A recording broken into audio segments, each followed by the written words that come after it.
Bien, pues muchas gracias a todos, sean bienvenidos.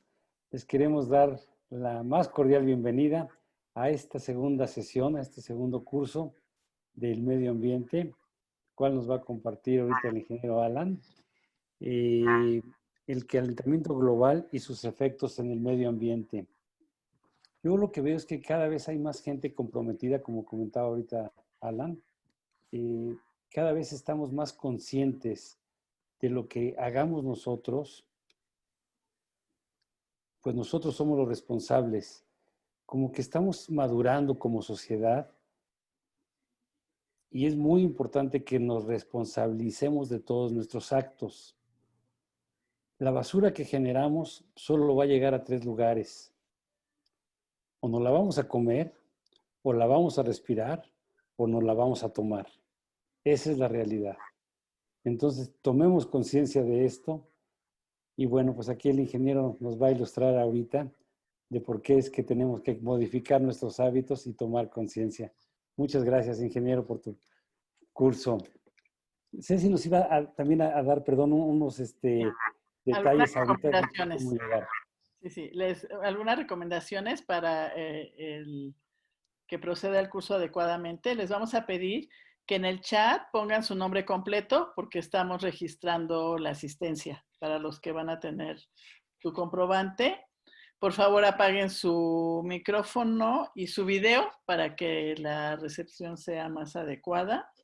La presentación del ingeniero Alan Trejo va a ser de aproximadamente 30 minutos y después vamos a tener 15 minutos de preguntas.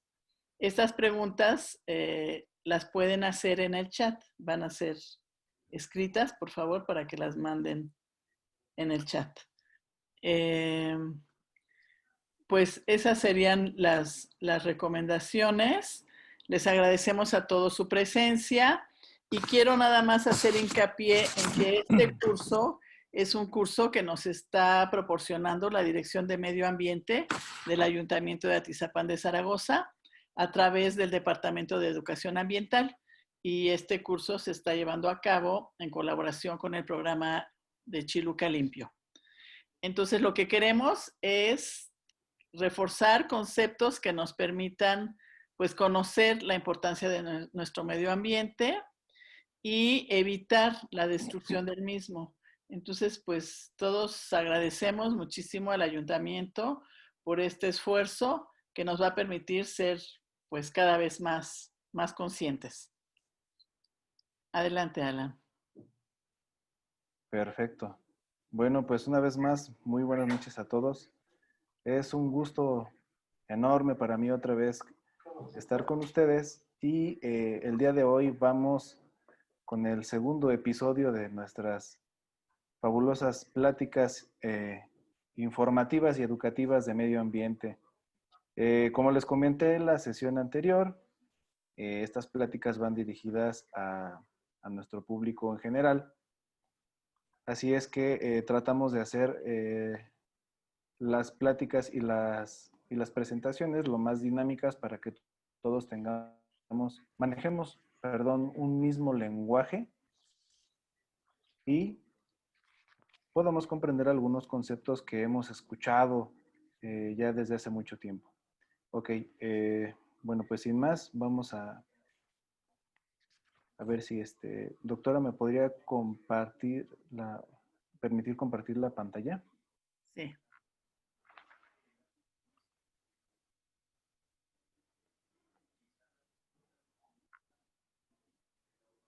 A ver, permítame.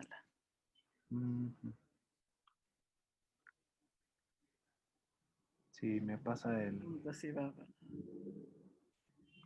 Ser el anfitrión. Excelente. Ok.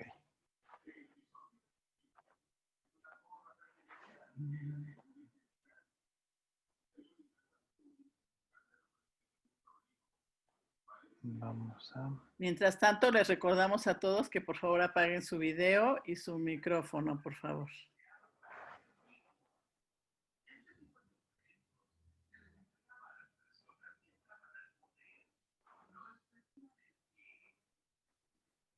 Ok. Bueno, pues la presentación del día de hoy se titula Calentamiento global y sus efectos en el medio ambiente. El calentamiento global es un tema que pues ya está de la mano con nosotros. Es algo que ya nos alcanzó. Si nosotros recordamos, a finales de los años 80, principios de la década de los 90, empezábamos a escuchar con un poquito más de fuerza el término de contaminación. Pero nosotros pensábamos que la contaminación provenía principalmente de los procesos industrializados. No es desconocido para nadie que a través de los siglos y desde que empezó eh, la era de la industrialización, pues este tipo de sinónimos, este tipo de definiciones vienen tomando un poquito más de fuerza.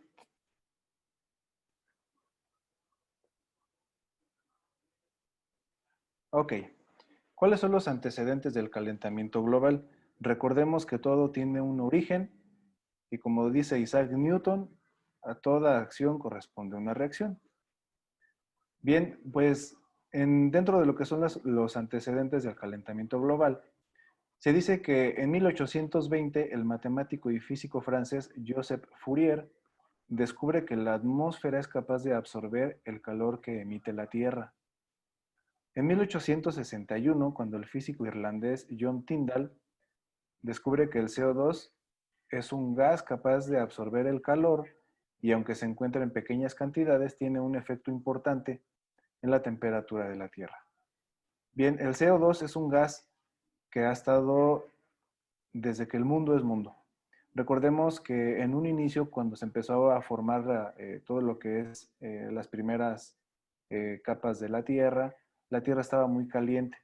Entonces empezaron los procesos biogeoquímicos, geotérmicos, geofísicos, y se liberaron demasiados gases que gracias a ellos hoy pudieron conformar lo que es el planeta Tierra y de ahí se empezaron a dar las diferentes etapas evolutivas como ya lo hemos visto a lo largo de nuestros estudios o en programas informativos como la era paleozoica, mesozoica, cenozoica y la era antropogénica. Es en esta era en donde toma más fuerza lo que es el calentamiento global. La revolución industrial comenzó hace 180 años. Desde que el hombre apareció en la Tierra o ha ido evolucionando, hemos tenido siempre ese feeling, esa sensación, ese cosquilleo por ser más competitivos y demostrar nuestra superioridad a través de adelantos y que gracias a ellos diferentes civilizaciones son lo que son. Bueno, la revolución industrial comenzó hace 180 años y se le considera como el punto de partida del calentamiento global que hoy en día nos afecta a todos. Es un periodo de industrialización. Les digo es porque hoy en día continuamos con esto de la revolución industrial. Un proceso acelerado donde el uso del carbón, ustedes recordarán que se empezó a sustituir las balsas, empezaron a sustituir los carruajes por medios de transporte y métodos de industrialización más sofisticados, más avanzados, en donde incluían ya los combustibles fósiles. Y esto derivó en la producción de grandes concentraciones de CO2. Y como todo, todo lleva a un tipo de crecimiento, todo es gradual. Se dice que hasta la revolución industrial, la concentración del CO2 nunca había superado las 300 partes por millón. Las 300 partes por millón, al final de estas pláticas, porque después del calentamiento global viene lo que es efecto invernadero, huella ecológica, voy a dar algún glosario un poco más tecnificado para que ustedes comprendan este tipo de acotaciones y no se quede como que al aire. La última vez que el planeta tuvo concentraciones similares, que es lo que les comentaba yo en un principio, fue hace 3 millones de años, cuando la temperatura media era de 2 a 3 grados centígrados, más alta que en la era preindustrial. Si hoy estuviéramos a estas temperaturas, realmente el mundo que conocemos ahora ya no tendría las mismas características.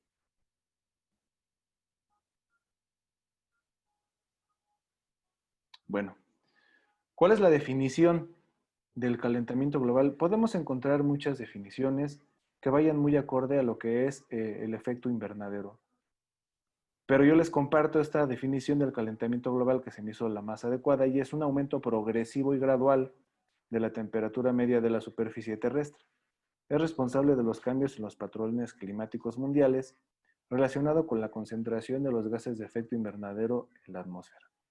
Gases de efecto invernadero que en unos momentos más vamos a ver que hay gases que son un poco más potentes, que tiene su grado de impacto en la atmósfera es mucho más letal que el propio CO2. El CO2 ha estado con nosotros desde siempre, pero a partir de la actividad antropogénica nosotros hemos ido adelantando este tipo de sucesos. Si bien a lo largo del cambio de las eras geológicas, nosotros estamos atravesando una de las últimas eras geológicas, desde el último periodo de glaciación, nosotros estamos adelantando que ese periodo se vaya detrimentando, se vaya descomponiendo un poco más rápido. Y hoy en día es común, como lo muestra la imagen del oso polar, que apenas sobrevive en algunos espacios de hielo, el derretimiento de los casquetes polares pues va en aumento conforme pasa el tiempo. Y que a la postre trae otro tipo de impactos negativos en el medio ambiente. Como segundo punto, vemos que la huella humana tiene sus gases de efecto invernadero y vamos de menos a más. Algunos se producen de manera natural y son esenciales para la vida de los seres vivos. Estos, a su vez, impiden que parte del calor se propague hacia el espacio y ahí viene lo que es el efecto invernadero, que lo vamos a ver después, o lo que es el global warming. Algunos que se producen de manera natural hacen la Tierra habitable, como les comentaba yo hace un par de minutos. Si la Tierra no se hubiera enfriado adecuadamente, si no hubiera pasado este tipo de procesos biogeoquímicos geotérmicos, pues realmente no tendríamos un planeta habitable, realmente no existiríamos como especie ni conoceríamos nada de lo que hoy podemos ver. Realmente tal vez tuviéramos una atmósfera como la de Marte, que es un planeta que a lo mejor hace mucho tiempo, hace millones de años, también dentro de su etapa evolutiva como planeta, tuvo condiciones similares a las de la Tierra o pudo albergar vida, que es lo que nos comentan hoy los científicos, que se encargan de estudiar todo este tipo de situaciones en los planetas. Y hoy en día, bueno, pues estos gases que van en aumento de manera antropogénica, vamos a ver por qué el día de hoy son tan malos.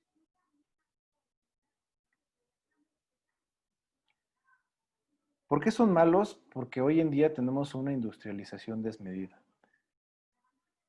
Muchas veces, para tener lo que tenemos hoy, el teléfono de moda, para tener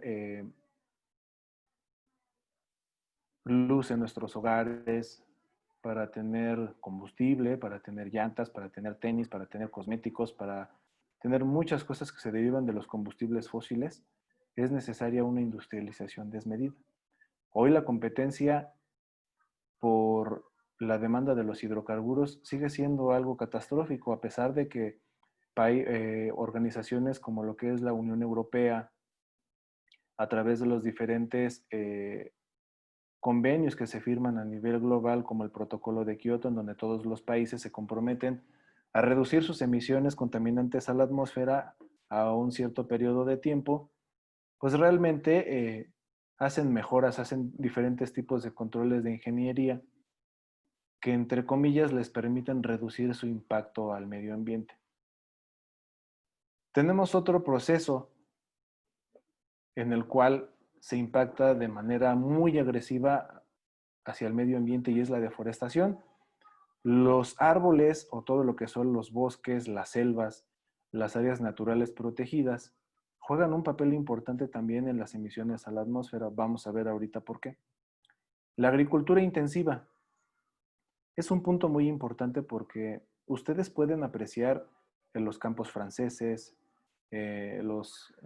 algunas áreas como en los Alpes suizos, sembradíos de canola, sembradíos de algunas semillas para hacer los aceites de cocina, aceites esenciales para la piel.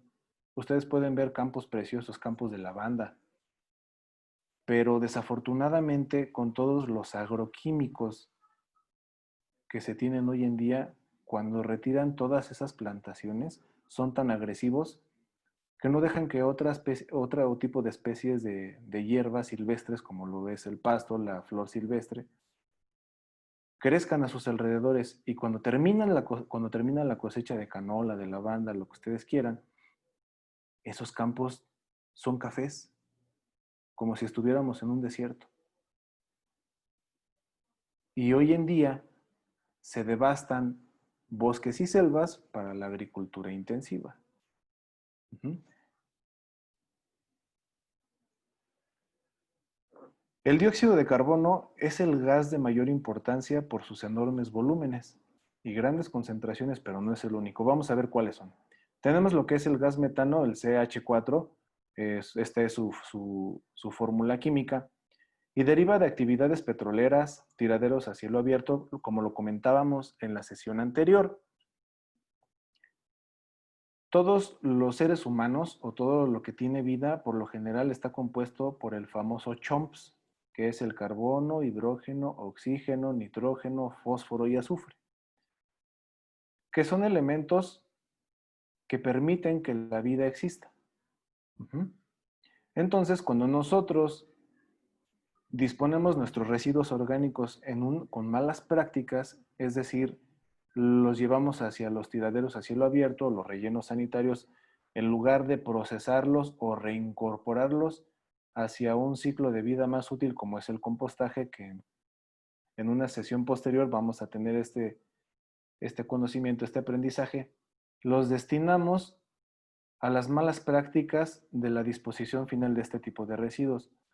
Y en grandes cantidades, bueno, pues el gas metano también es perjudicial y todo lo que tiene, lo que alguna vez tuvo alguna función en el ciclo de la vida, tiende a descomponerse y emite este gas. Por eso es de que los tiraderos a cielo abierto mal manejados y los rellenos sanitarios son una bomba de tiempo porque están plagados de gas metano. Y también hay algunas sustancias que se encargan de emitir que atrapan diferentes contaminantes que son emitidos a la atmósfera constantemente. Granjas avícolas, porcinas, bovinas, a través de los estiércoles, pues emiten una gran cantidad de CO2. Por eso también cuando se devastan algunos bosques y selvas para el sobrepastoreo intensivo, pues se imaginarán que los malos manejos de sus estiércoles pues también emiten grandes cantidades de gas metano. Se dice que su molécula es 23 veces más poderosa que el CO2 y sirve para el efecto invernadero. Tenemos también lo que es el óxido nitroso emitido durante la fabricación y aplicación de fertilizantes agrícolas. 300 veces más poderoso que el CO2. Imagínense la cantidad que se aplica a diario para que nosotros tengamos alimentos, entre comillas, sanos y frescos. Hidrofluorocarbonos, emitidos por la manufactura de refrigerantes de nuestros refrigeradores, y se dice que son 11,000 veces más poderosos que el CO2. En resumen, cada día vamos progresando, pero también vamos dando un paso más hacia el día cero. Y como lo comentábamos tras bambalinas, antes de que comenzáramos con esta ponencia, mientras la economía no vaya de la mano con la ecología, nunca vamos a terminar con este tipo de problemas.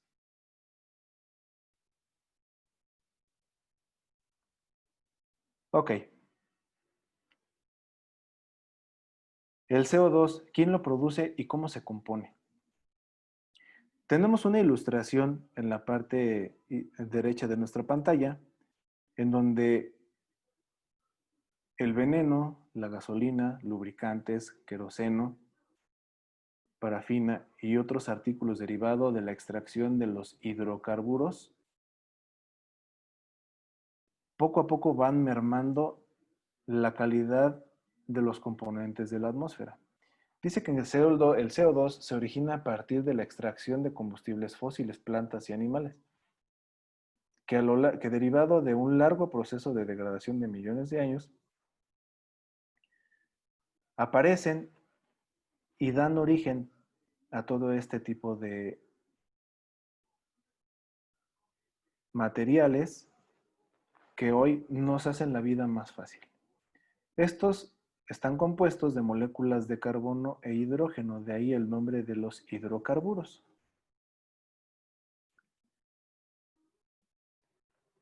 Se dice que la Tierra no puede absorber tanto CO2 de golpe y necesita millones de años, como pasó a lo largo de la historia. De acuerdo con el US National Oceanographic and Atmospheric Administration, la Tierra no es capaz de absorber tanto CO2 como se pensaba.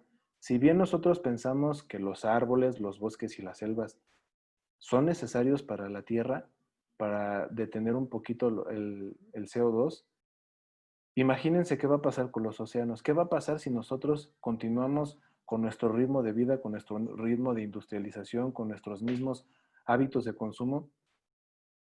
El océano es realmente quien nos hace, como dijéramos coloquialmente, quien nos hace el paro, quien nos echa la mano para controlar el CO2 en la Tierra. Y es algo a lo que casi no le ponen atención. Se dice que no hay antecedentes en la historia de la Tierra de un aumento tan rápido de la concentración de gases de efecto invernadero, y como lo veíamos en las imágenes de las diapositivas anteriores. La naturaleza tardó cientos de millones de años para modificar las concentraciones de CO2 mediante procesos naturales como enterrar el carbono. Bueno, pues al enterrar el carbono también se empezó, y aunado a los minerales y a la descomposición de todos los tejidos animales y vegetales, pues empezaron a formar los hidratos de carbono, los hidrocarburos. Y para beneficio o para desgracia de nosotros, pues hoy en día pues ya se convirtieron en algo perjudicial para nosotros.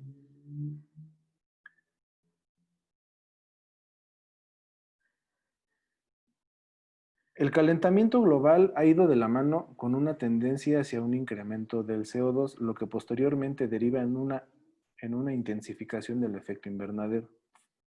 La razón de este incremento en el CO2 también está ligada a procesos naturales, como lo comentábamos hace unos instantes, pero es difícil cuantificar la proporción del calentamiento global que es atribuible a causas naturales y qué proporción es atribuible a causas humanas. Hoy en día es una tarea que se vuelve más difícil conforme pasa el tiempo.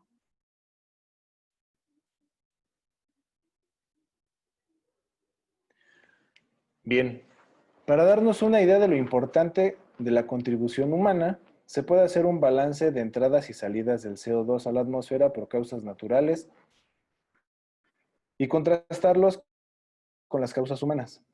Por ejemplo, la disolución del océano. ¿A qué nos referimos con la disolución del océano?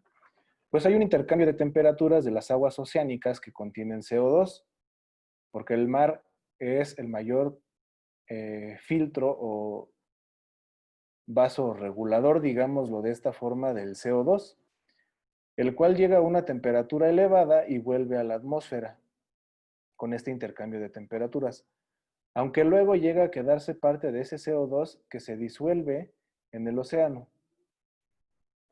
¿Y cómo queda atrapado? Bueno, pues queda en forma de sedimentos y rocas del fondo del mar, en donde se depositan como carbonatos y los cuales, después de muchos años, a través del suelo volcánico o en la aparición de los famosos volcanes marinos, se expulsa hacia la atmósfera. Entonces vean la importancia que tienen nuestros mares y océanos para nuestra subsistencia. Datos importantes: los océanos absorben aproximadamente el 30% de las emisiones globales de CO2 y el 80% del calor generado por los gases de efecto invernadero, GEI. Y esto pone en peligro a organismos marinos capaces de crear caparazones, esqueletos, de carbonato cálcico como los corales, almejas y cangrejos. Si ustedes algún día tienen la oportunidad y les nace la curiosidad de ver cómo se encuentra hoy la gran barrera de coral, se van a llevar una espantosa y horrorífica sorpresa. Como lo pueden ver, en la primera ilustración tenemos un banco de coral totalmente blanco. Y para recuperar los bancos de coral es un esfuerzo gigantesco y en la mayoría de las ocasiones ya no se pueden recuperar por la misma acidificación, el cambio del pH del mar, porque entra demasiada agua dulce y eso descompensa el pH que es beneficioso para que las barreras de coral puedan subsistir y puedan llevar a cabo sus funciones. En la imagen número 2 vemos otra barrera de coral y cómo entró en un proceso de muerte. El exceso de dióxido de carbono en los océanos se absorben los elementos necesarios para que estos organismos puedan crear sus conchas y esqueletos. Si la acidificación del océano continúa, el propio medio donde viven se volverá tan corrosivo que directamente podría disolver sus conchas y esqueletos. Entonces, como lo venimos escuchando a lo largo de los años, tal vez para el 2050 haya más botellas de plástico que peces en el mar. Haya más barcos, haya más elementos radioactivos, haya una aparición o combinación de agua dulce, más agua dulce que salada. Y esto va a tener otras consecuencias más graves.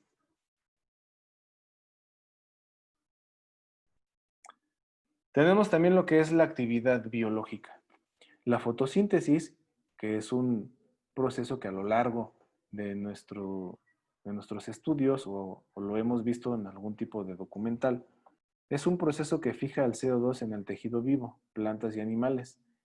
Y hasta cierto punto, como comentábamos al principio de esta ponencia, el CO2 es vital también para las plantas. La cantidad de CO2 fijada en un tejido vivo, o a lo que le llamamos biomasa, se devuelve a la atmósfera por medio de la respiración de los organismos, pero muchas veces la fotosíntesis puede llegar a superar a la respiración. Y los seres vivos funcionan como depósito de carbono que secuestra el CO2 de la atmósfera y lo guarda en la biomasa, lo guarda en nuestros cuerpos, lo que se concentra en bosques y selvas. A eso me refiero con nuestros cuerpos, cuerpos arbóreos, individuos biológicos que se encuentran en bosques y selvas. Y en resumen, la devastación de bosques y selvas, áreas naturales protegidas, genera toneladas de CO2 liberadas hacia la atmósfera. Es por ello que los esfuerzos tan loables que instituciones conservacionistas del medio ambiente hacen día con día, porque es increíble la cantidad de zonas boscosas o de selva se devastan día con día. Y tenemos un ejemplo muy claro, el gran pulmón de América Latina, el Amazonas. Es increíble ver cómo desde Perú hasta Brasil se devastan millones de hectáreas de esta gran selva, pero dice Bolsonaro que no pasa nada, que al fin y al cabo pues no son tan importantes para detener el CO2. Pero tenemos todo un tema ahí. ¿Cuáles son las consecuencias del calentamiento global? En la primera ilustración tenemos el derretimiento de los casquetes polares, que es nuestro principal regulador de el aumento de la temperatura. ¿Sí? ¿Qué pasa si los casquetes polares empiezan a derretirse? Como número uno tenemos el aumento del nivel del mar. Y más adelante, a lo mejor ya no lo alcanzamos a ver, pero nuestras generaciones futuras sí, pueden desaparecer países e incluso continentes. Por ejemplo, un ejemplo muy tangible son los Países Bajos, o lo que es Holanda. Hoy día Holanda ha creado, como lo que nosotros tenemos aquí en México, las famosas chinampas que vemos en Xochimilco, pero ellos le llaman polders. Y los han utilizado para irle ganando poco a poco terreno al mar. Pero ¿ustedes creen que sea suficiente ahora que se están derritiendo con mayor facilidad los casquetes polares? De hecho, eso no es lo preocupante. Bueno, sí es muy preocupante, pero bacterias que han quedado congeladas desde tiempos inmemorables pueden llegar a permear otra vez en un lecho que les brinde las características o el caldo nutritivo que ellas necesiten. Y al rato vamos a tener más enfermedades, van a haber virus que no los vamos a poder a lo mejor controlar de cierta manera, como lo que está pasando hoy en día con lo de la famosa pandemia del SARS-CoV-2. Y al rato no los vamos a poder, no las vamos a poder manejar. Va a haber la desaparición masiva de especies, tanto marinas como terrestres. En la segunda imagen tenemos la desecación de importantes lagos o vasos reguladores. Un importante ejemplo de un cambio climático y fue inducido totalmente por el hombre es la Ciudad de México. De ser un gran lago, de ser considerado como una de las zonas más claras y limpias en todo el mundo, hoy en día es una de las ciudades más contaminadas del mundo y que se acerca, junto con Ciudad del Cabo en África, a su día cero para obtener agua. Hoy en día la Ciudad de México se encuentra en un proceso de suelo de transición, le llamamos. ¿Por qué? Porque antes era un terreno fangoso, un terreno pedregoso, y hoy en día su lecho de amortiguamiento, de amortización, pues prácticamente está quedando a la deriva, está quedando inservible. Y mientras más agua extraigan del subsuelo, pues obviamente ese suelo se va a reblandecer más y al rato la Ciudad de México en general va a padecer con mayores hundimientos. Van a empezar a haber más socavones y al rato vamos a empezar a echarle la culpa al gobierno, pero no nos damos cuenta que esto es derivado de todas nuestras acciones, del incremento de la población, de la industrialización, del mal manejo de nuestros residuos, etc. En la imagen inferior izquierda tenemos una parte de un glaciar que ya se está derritiendo y está dando paso a la aparición de flora y tal vez hasta de fauna. Como les comentaba, hay microorganismos que se quedaron atrapados desde la última era anterior a la glaciación y pues bueno, pueden reaparecer y crear tanto cosas buenas como cosas malas. Pero yo creo que la segunda es a lo que no estamos preparados aún. Otra consecuencia del calentamiento global, pues hoy en día son las inundaciones o las sequías. En un lado o deja de llover y se vuelve más árido y en otros lados, en donde realmente tenían años sin caer una sola gota de agua, hoy padecen problemas de inundación. Las malas planeaciones, tanto como de industrialización y urbanización, también van de la mano con el calentamiento global. Hoy en día tenemos que modificar, tenemos que pensar si realmente nuestros hábitos, si nuestras actitudes, si nuestras formas son las idóneas para ayudar a que el calentamiento global disminuya. Bien, nuestro siguiente tema es el efecto invernadero, pero yo creo que este tema lo vamos a ver para la sesión que viene el próximo jueves. Y yo quiero que nos llevemos de tarea lo siguiente: ¿qué acciones estoy tomando para disminuir el calentamiento global? Porque también desde nuestra trinchera podemos ir disminuyendo el calentamiento global. Tal vez a lo mejor me puedo ir en bicicleta al trabajo, si es que me queda cerca. Puedo disminuir el tiempo en el que me baño, porque también el vapor de agua en concentraciones constantes genera gases de emisión, bueno, se generan gases contaminantes. ¿Qué estoy haciendo yo? A lo mejor ya puse mi fotocelda, mi calentador de agua solar. ¿Qué estoy haciendo yo para terminar de reducir mi huella ecológica? Que también lo vamos a ver para el siguiente tema.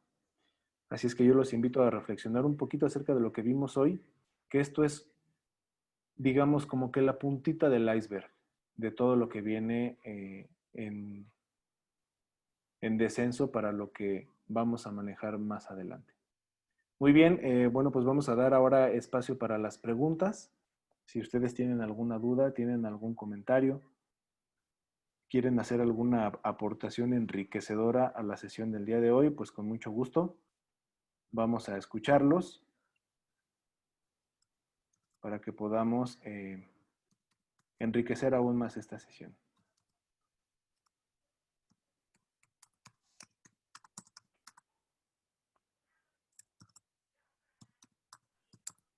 Hola a todos, buenas noches.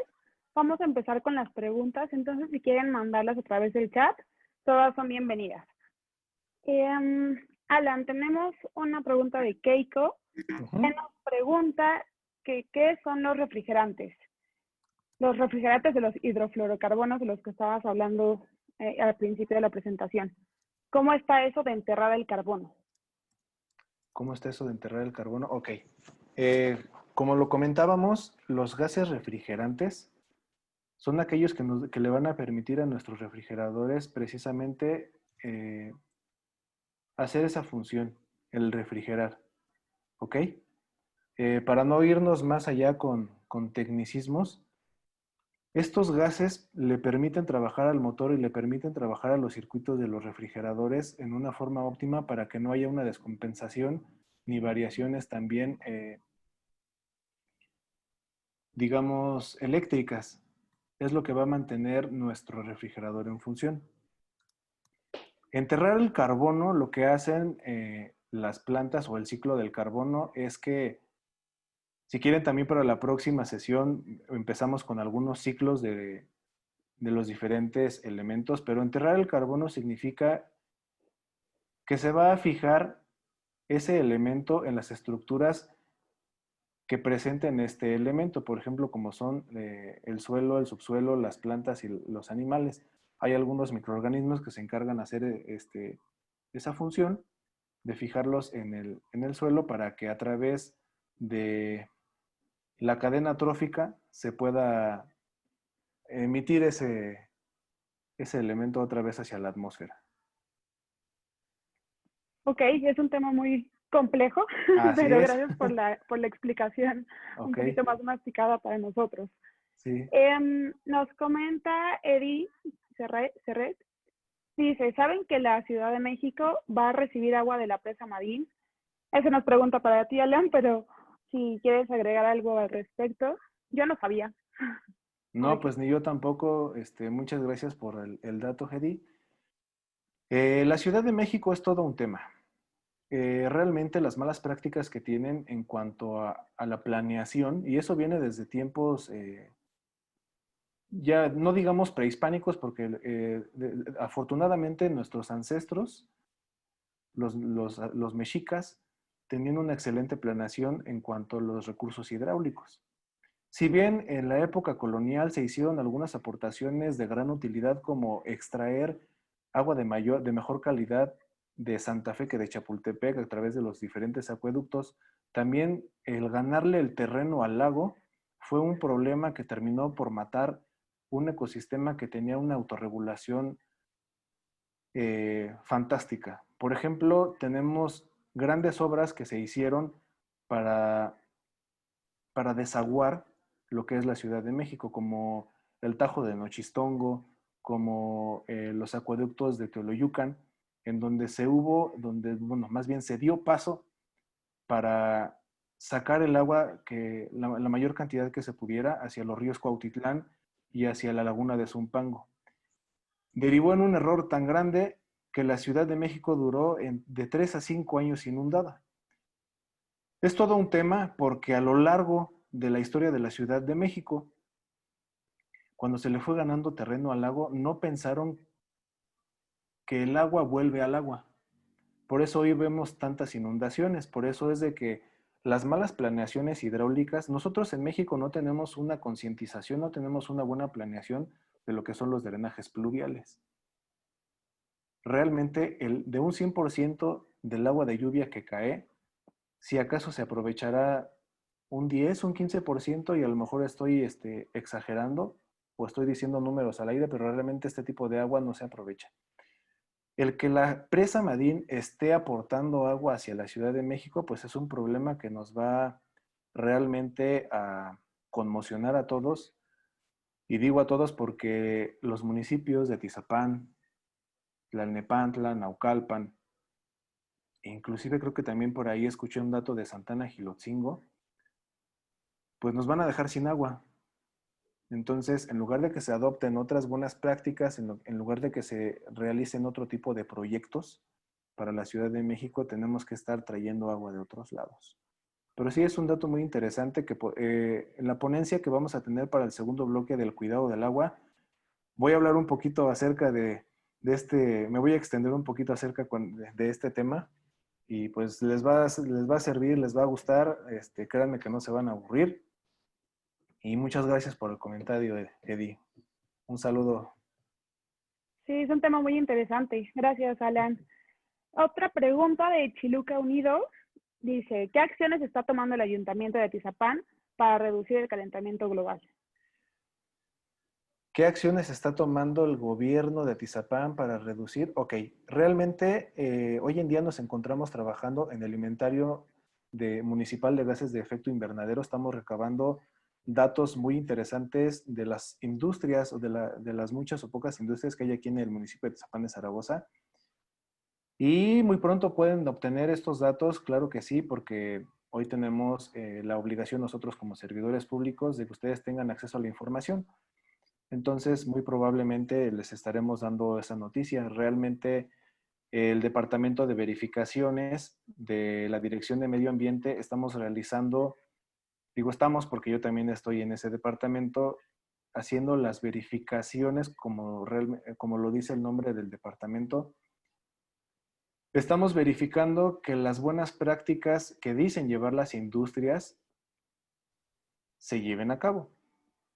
Nosotros nos encargamos de acudir a las denuncias anónimas ciudadanas si por ahí se detectan emisiones contaminantes hacia la atmósfera. Esas pequeñas acciones dan por sentado que estamos trabajando realmente fuerte para tener un Atizapán más limpio. Digo, realmente no vamos a acabar con la contaminación en 3 años, ¿no? Ni nos vamos a poner la capa de superhéroe para decir, este fue el trienio en donde más se redujeron las emisiones hacia la atmósfera, pero estamos trabajando en ello. Sí, ojalá se pudiera acabar con esto en 3 años, pero pues es un trabajo de todos los días. Es correcto. Y en línea con esto de qué está haciendo el ayuntamiento, Sergio Chávez dice que sería bueno tener apoyos y programas de recuperación de aguas pluviales, por lo que mencionabas, que se recupera muy poca de esta agua y tal vez dando a conocer a la gente qué pueden hacer para recuperarla, pues podríamos aumentar ese porcentaje. Como dato para ti, para que te lo lleven de tarea, si es que claro que podemos sí. hacer algo en ese punto. Una pregunta de alguien con un iPhone. Dice, acabo de oír que se desprendió un glaciar. ¿Qué saben ustedes de eso? Bueno, los glaciares se desprenden todos los días. Okay. Realmente, la otra vez yo también escuché que si no actuamos rápido o no tomamos medidas precautorias a nivel mundial, a nivel general, Hay un glaciar que tiene el tamaño de Texas y se puede desprender y entonces puede causar realmente estragos significativos. De hecho, ya no nos vamos tan lejos, no nos vamos hacia los casquetes polares. Váyanse hacia los glaciares del Pico de Orizaba, váyanse a los glaciares del Popocatépetl y de Iztaccíhuatl, y ya realmente pues quedan muy poco de estos. De hecho, en la época prehispánica había un río que nacía precisamente de estos volcanes, un río precioso. No tengo el dato del río, pero hoy en día está casi extinto. Corría por las riberas de entre Puebla y Morelos y bajaba hacia lo que es la Ciudad de México. Pero pues sí, ya el deshielo de muchos de los atractivos que también nosotros tenemos aquí en México, porque recuerden que somos uno de los países que cuenta con la mayor diversidad de climas a nivel mundial y de los ecosistemas y de anfibios y de una gran variedad de riqueza natural, pues ya ha ido en decremento y pues es algo que, pues que ya no tenemos que esperarnos 10 años para verlo, ¿no? Ok, sí. Muchos temas de contaminación para el calentamiento global. Así es. Ahora, una pregunta sobre jardines y la composta es de Teresa Vázquez. Dice, la composta provoca gases de efecto invernadero. ¿Qué podemos hacer para disminuir su generación? Realmente son muy pocos. El único gas que llega a generar la composta es el metano. Pero fíjate que vamos a ponerlo así.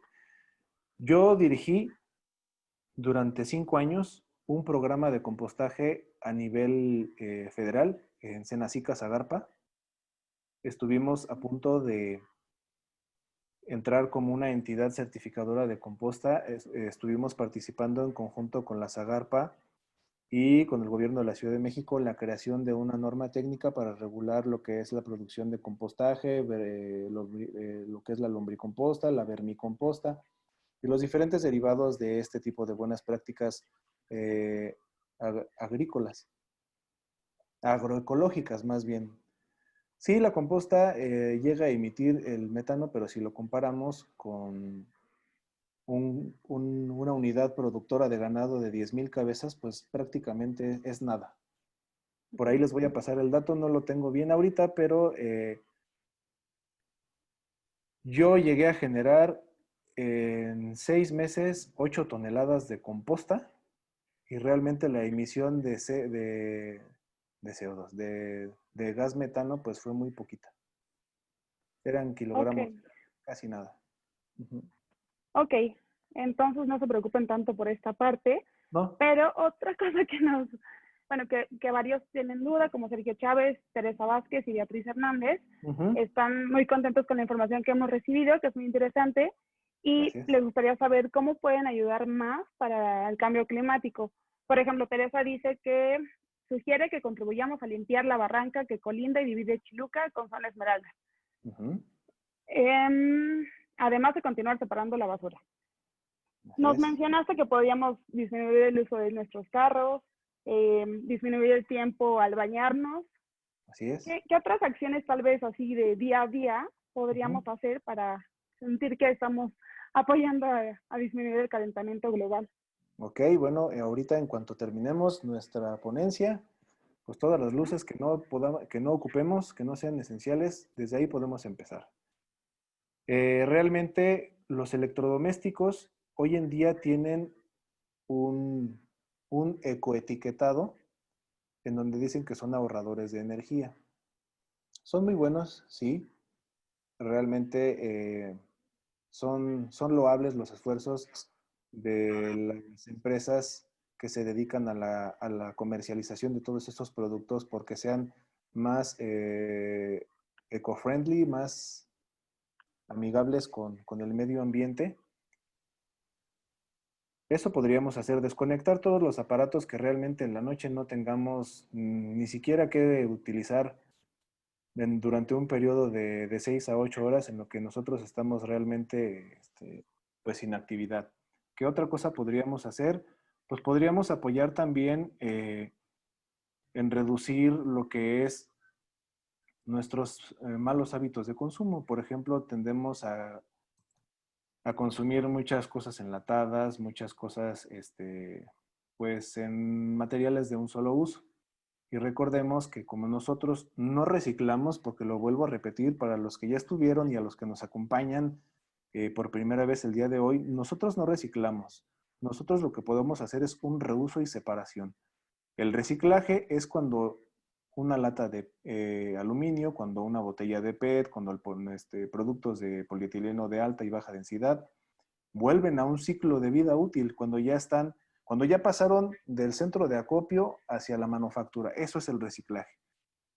Nosotros podemos reusar y todos, por ejemplo, los que son medicamentos, todo lo que son las sustancias químicas corrosivas o peligrosas que tenemos en nuestros hogares, en lugar de verterlos hacia la coladera, en lugar de disponerlos de una mala forma, eso también provoca que en gran concentración generen gases de efecto invernadero. Entonces, por ahí podríamos empezar desde nuestros hogares y como les comentaba, si nuestro trabajo nos queda cerca, nos podemos ir en bicicleta. ¿Qué otra cosa podríamos hacer? Si tenemos la oportunidad de cambiar nuestros autos a autos eléctricos, pues también eso sería una buena forma, porque los biocombustibles realmente es como una tipo pantomima de las buenas acciones que se quieren hacer para generar combustibles de segunda mano o alternos para que beneficien al medio ambiente y eso no es cierto. Vienen también de malas prácticas de manejo de algunas materias primas y como les comento, solamente son como para tratar de tapar el sol con un solo dedo, ¿no?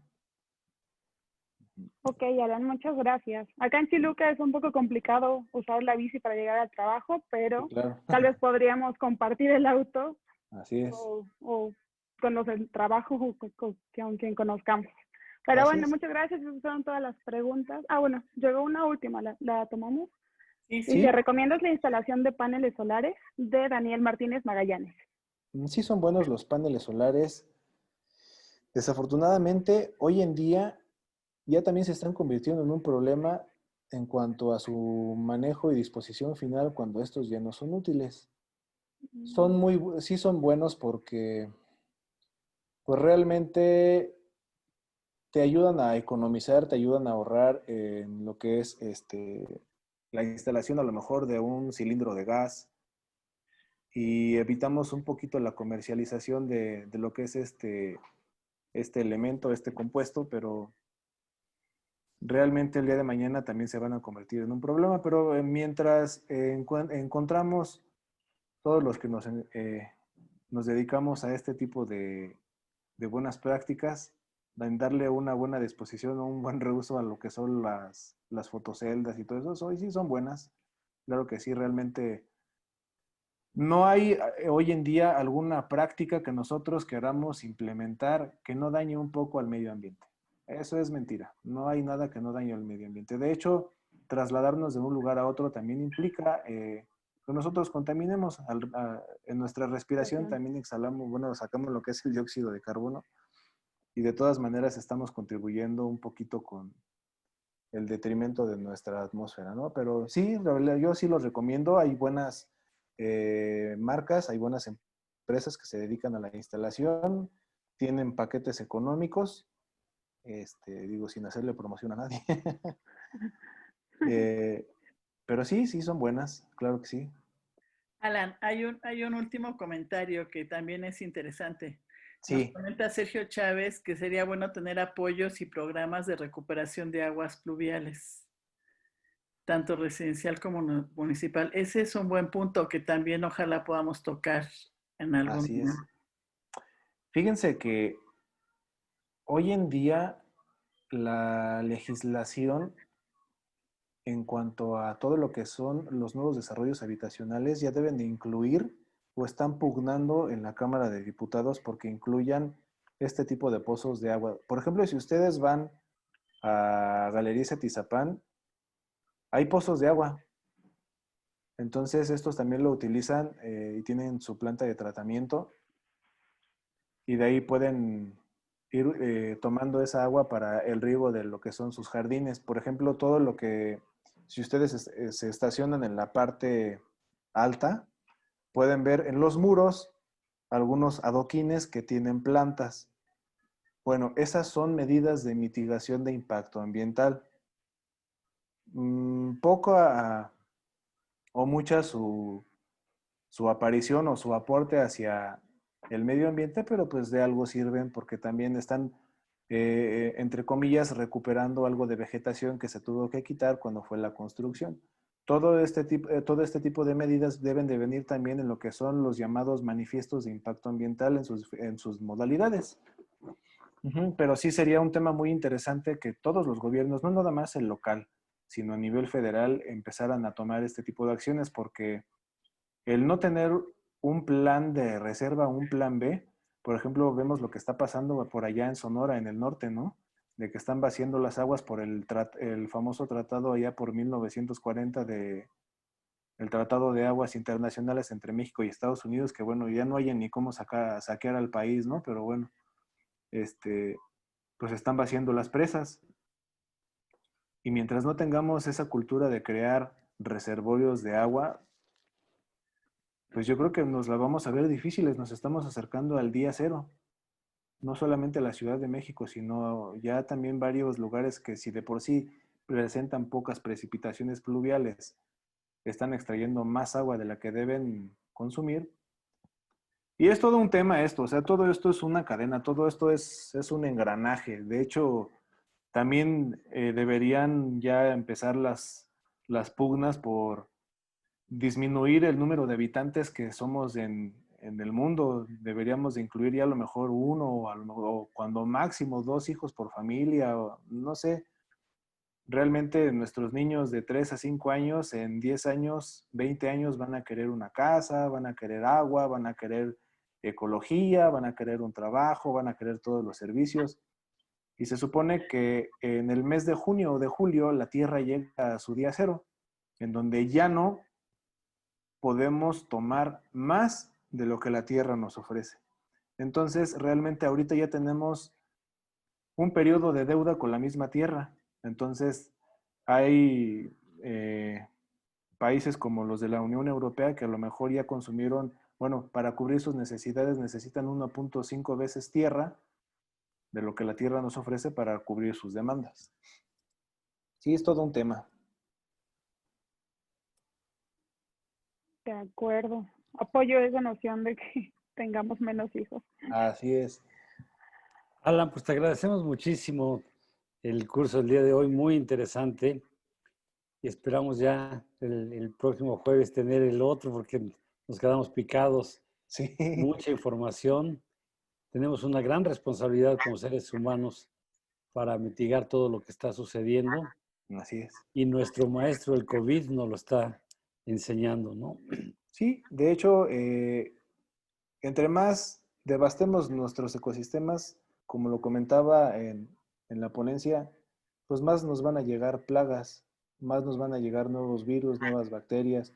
De hecho, también por ahí hay un estudio de unos científicos, no sé si son británicos o americanos, pues también ya están entrando gérmenes, virus, bacterias del espacio.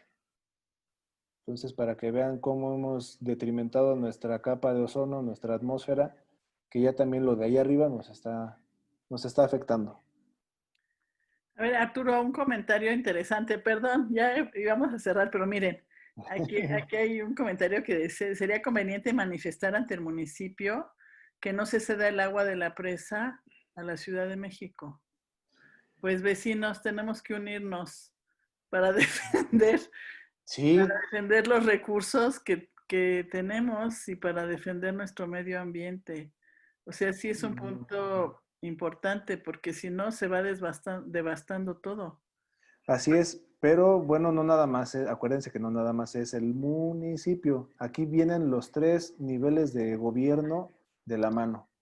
Se tendría que hablar también con la CAEM, que es la Comisión de Agua del Estado de México. Se tendría que hablar también con Conagua para saber cuál es el por qué se está extrayendo de este. Es un vaso regulador lo que es la presa Madín. Si bien la historia marca que los antiguos pobladores en donde hoy está la presa accedieron que se cambiara su habitación para que tuviéramos este recurso y que de cierta forma pues lo estén casi expropiando, ¿no? No sería justo, pero realmente ahí tendríamos que entablar mesas de diálogo, mesas de trabajo entre los diferentes municipios que compartimos el agua que se surte a las diferentes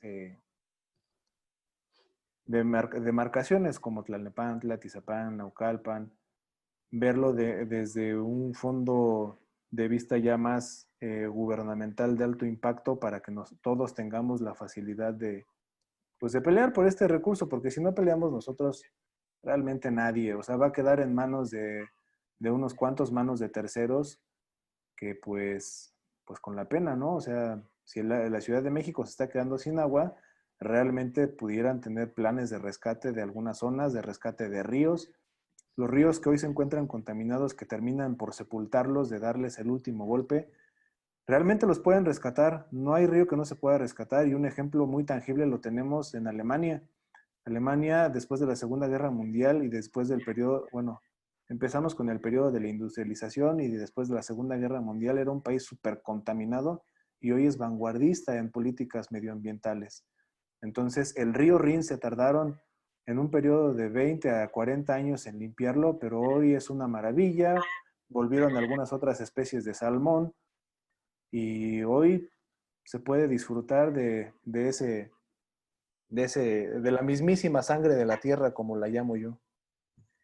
Alan, un último comentario. Nos llama la atención uno de nuestros vecinos, Carlos Alberto Sí. Arteaga, y nos dice que quisiera datos concretos del daño que ocasionan los pastos en los jardines. Por ejemplo, el dejar los restos en bolsa, uso de podadoras, fertilizantes, etc. Bueno, los Ya va a ser la última. fertilizantes. Ya va a ser la última Sí, pregunta. no, yo no tengo problema. Digo, entre más nos empapemos de todo esto, pues mejor. El utilizar agroquímicos de alto impacto, pues sí nos afecta. Pero yo los supliría por la composta. Realmente el dejar el pasto o los restos así en mi jardín, pues no tiene mayor impacto. Lo que podríamos hacer es, lo que les comento, hacer una composta que vaya mezclada con, no nada más con restos de jardín, sino con los restos orgánicos que nosotros vamos sacando día con día, ¿no? En el desayuno, en la comida, en la cena. Realmente sería algo benéfico porque eso es un bioabono. Es algo que nos va a servir inclusive para sustituir estos agroquímicos o estos fertilizantes. De hecho, yo propuse para la nueva Gaceta que ojalá algún día tuviéramos un espacio, una planta de compostaje aquí en Atizapán de Zaragoza, para que podamos disponer de todos estos residuos de las podas de parques y jardines y que nosotros, si no queremos a lo mejor o no tenemos el espacio en nuestras casas, pues pudiéramos llevar ahí este tipo de residuos para que manejados de la forma correcta no perjudiquen al medio ambiente. Pero en realidad, pues no son malas. De hecho, las hojas que caen de los que tienen jardín, las hojas que se caen y las destinan hacia la basura, pues yo les recomendaría que a lo mejor ni las tiren a la basura. Lo que pueden hacer es irlas acomodando alrededor del árbol. Esas hojas, las podas, son nutrientes que también se les dan a los árboles y de hecho con eso pues podemos embellecer aún más pues nuestro patrimonio, pero en sí no es malo. Si utilizamos agroquímicos realmente como los que vende Monsanto o los que vende Bayer, que ya son más como para tipo el sector agrícola, pues ahí sí estamos en problemas, pero por ejemplo nosotros en la Dirección de Medio Ambiente, particularmente en el Departamento de Educación Ambiental, lo que utilizamos es el sustrato perlita, que son macro y micronutrientes que les podemos también agregar a nuestro pasto, o lo que es el sustrato de coco. Lo utilizamos también en lo que son los procesos de compostaje y se obtiene una tierra, un sustrato de alta calidad y lo pudiéramos aplicar bien hacia nuestros jardines. Alan, pues te agradecemos muchísimo, de verdad. Ya no queremos alargar más para que sigamos con estos cursos. Y Claro, nos vemos el próximo jueves, primero Dios. Por aquí los esperamos a todos y les agradecemos mucho su participación. Que pasen buenas noches. Gracias. claro que sí, muchísimas gracias. No se Gracias. pierdan Luego. para el siguiente jueves otro Gracias, muchas episodio. gracias, Alan. No, al contrario, gracias a ustedes por el favor de su atención. Buenas noches. Hasta luego. Buenas noches. Bye. Muchas gracias.